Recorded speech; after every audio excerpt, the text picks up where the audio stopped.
Hello student, आज हम देखेंगे कि अपरिमेय संख्याएं क्या होती हैं। क्लास 10 में हमने आपको बताया हुआ था पहले भी कि आगे हम क्या देखेंगे। तो अपरिमेय संख्या क्या होती है। परिमेय संख्या के बारे में हम जानते हैं। परिमेय संख्या के बारे में थोड़ा सा एक बार हमें रिपीट करना पड़ेगा। तो यहाँ पर हम लिख रहे हैं परिमेय संख्या। तो परिमेय संख्या वो होता है जिसे हम p/q के रूप में लिख सकते हैं, और जहाँ q नॉट इक्वल टू 0 होता है।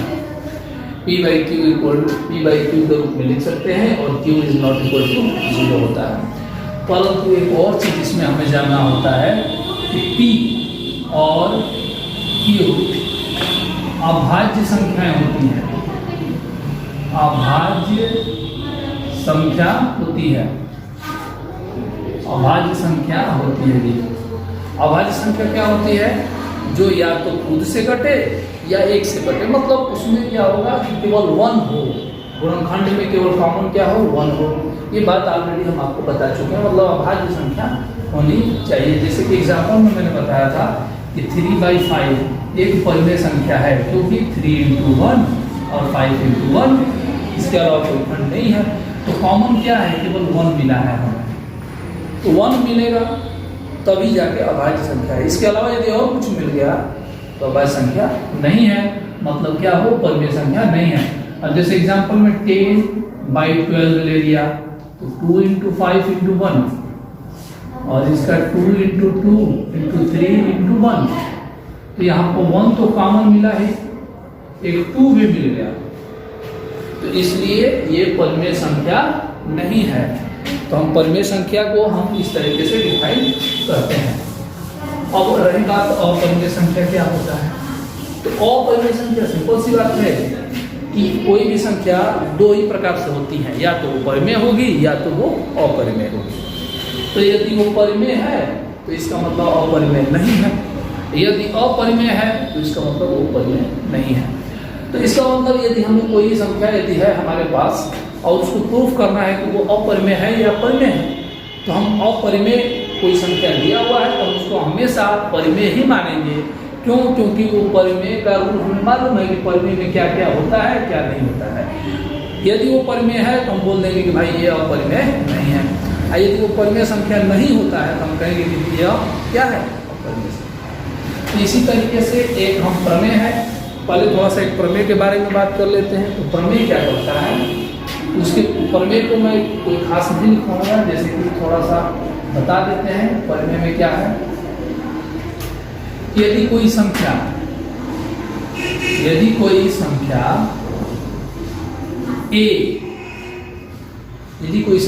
a b से भाज्य है,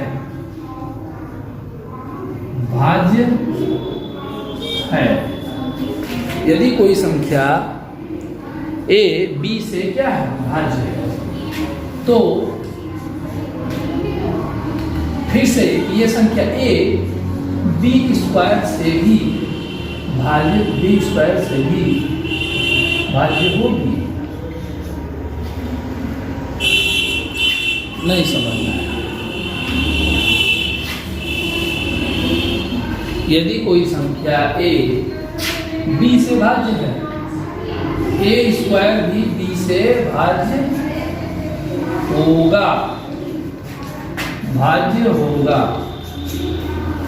ठीक है। जैसे एग्जांपल देखिए, जैसे मान लीजिए कि 10 5 से कटता है, 5 से भाज्य है ना। 10 5 से कटेगा। यहाँ बोला है कि a 5 से, मतलब a जो है 10 5 से भाज्य है, तो इसका जो फर्स्ट वाला का स्क्वायर है वो भी भाज्य होगा। तो हम इसका स्क्वायर करेंगे तो 10 का स्क्वायर कितना हो जाएगा? 100। तो क्या 100 5 से भाज्य नहीं है? 100 भी तो 5 से कट जाएगा। इसी तरीके से एक और लेते हैं। मान लीजिए 5 जो है 5 से कटेगा, तो क्या 25 5 से नहीं कटेगा? 25 क्या है? 5 का स्क्वायर। तो यदि कोई संख्या किसी चीज से डिवाइड होती है तो उसका स्क्वायर भी उस संख्या से डिवाइड होता है। ये है आपका एक प्रमेय। इस प्रमेय का यूज होगा, इसलिए हम इसको बता दिए। अब हम देखते हैं अगला टॉपिक, जिसमें हमें ये प्रूफ करना होता है जो कि बहुत इंपॉर्टेंट है, बोर्ड के एग्जाम में भी पूछा जाता है। तो क्वेश्चन के रूप में इसको लिखेंगे,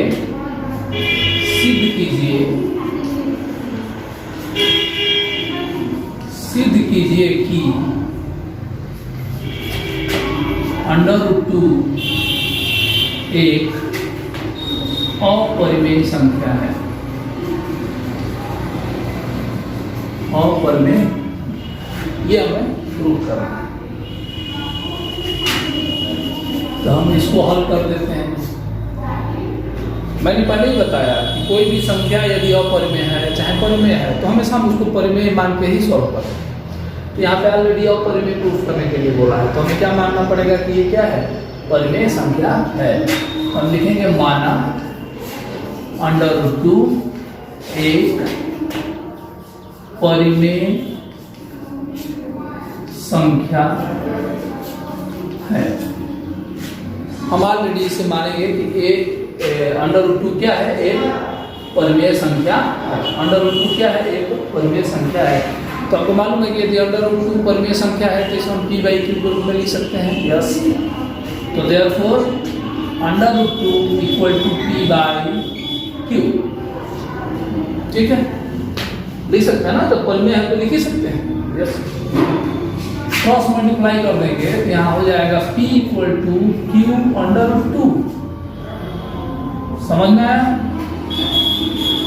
यहाँ पे कितना होता है 1, तो p1 जब ये p एंड q/2, दोनों साइड्स का स्क्वायर कर देते हैं। दोनों पक्षों का वर्ग करने पर दोनों पक्षों का वर्ग करते हैं p², इधर क्या हो जाएगा 2q², q² एंड √2 का स्क्वायर कितना हो जाएगा? क्लियर? इक्वेशन। तो यहां से क्या हमें मालूम चल रहा है? अब जैसे 6 = यदि मैं लिख दूं 2 × 3, तो हमें यहां से क्या मालूम चल जाएगा कि 6 2 से डिवाइड होगा। 6 क्या होगा? 2 से डिवाइड होगा। मतलब 2 क्या है? 6 का एक फैक्टर। 6 का क्या है? गुणनखंड। तो 6 इसका 2 मतलब 6 का ये 2 और 3 दोनों गुणनखंड है, लेकिन हम केवल आगे वाली बात अभी कर रहे हैं कि 6 का 2 एक गुणनखंड है। तो जब गुणनखंड है तो ये 2 से क्या होगा? डिवाइड होगा। उसी तरीके से यहाँ पे लिखा है कि p² = 2 × q²। तो इसका मतलब p² 2 से डिवाइड होगा। इस बात को लिखेंगे, अतः p² 2 से भाज्य है।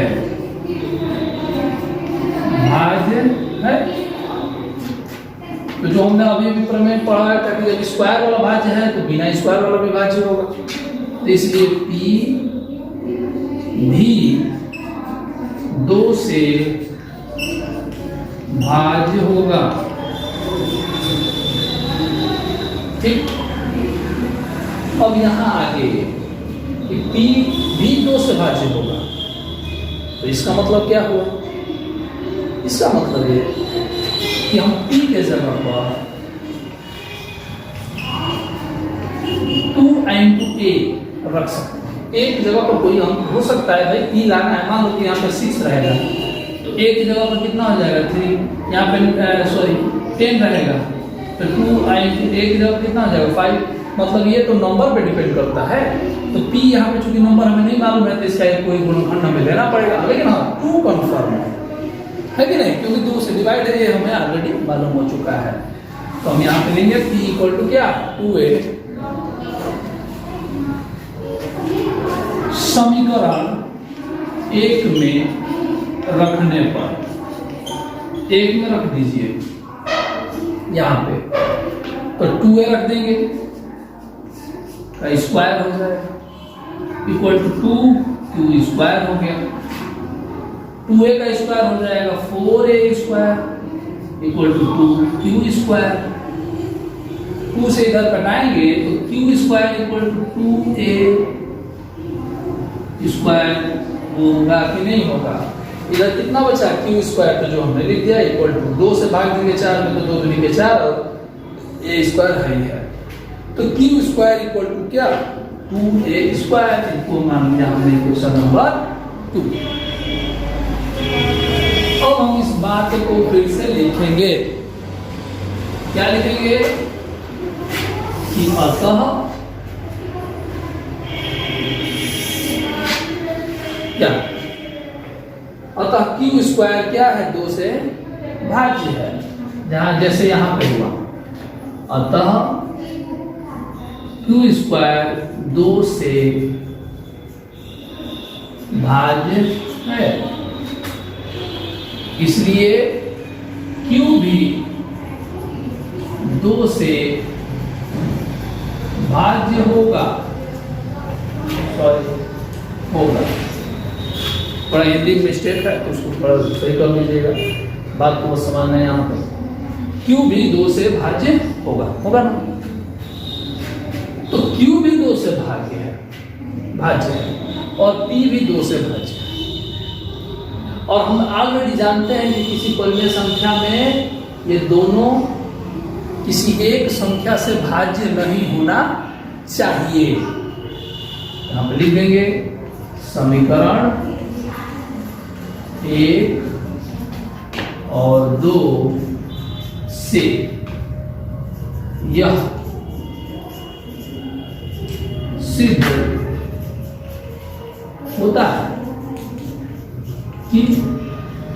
सिद्ध होता है कि P और Q में समान गुणनखंड 2 है, ठीक है ना, जो कि हमारे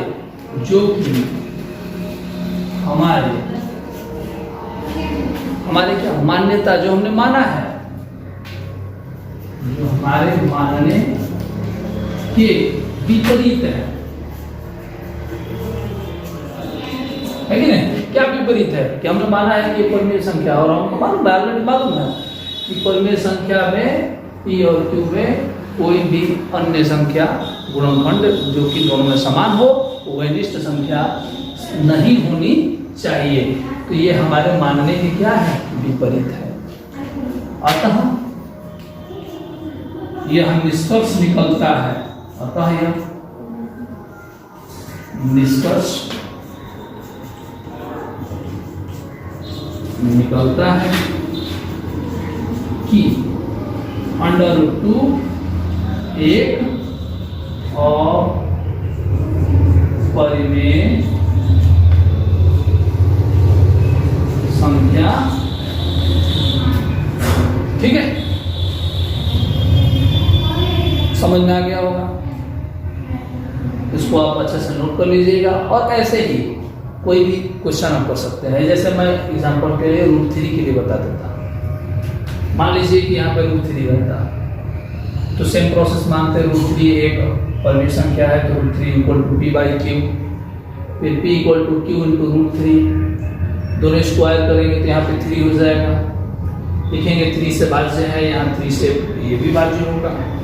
तो यहाँ पे इस बार 2a ना लेगा, क्या लेंगे 3a ले जाकर यहाँ पे पुट करेंगे। यहाँ पे ऑलरेडी इसमें 3 है ही है, इधर में 3 का 9 हो जाएगा, 3 से कटेगा, यहाँ भी 3a स्क्वायर हो जाएगा। मतलब इस बार कॉमन क्या मिलेगा हमें, 3। इस बार जो 2 मिला उसमें 3 मिलेगा। उसी तरह √5 के लिए भी हर जगह 5 मिलेगा, 2 के जगह पर 5 हो जाएगा, ठीक है। तो इसी तरीके से बाकी क्वेश्चन सॉल्व करेंगे। जो इसमें अगला इंपॉर्टेंट होगा एक्सरसाइज में, हम उसको बता देंगे, उसके बाद से हम आगे बढ़ जाएंगे। ओके, धन्यवाद।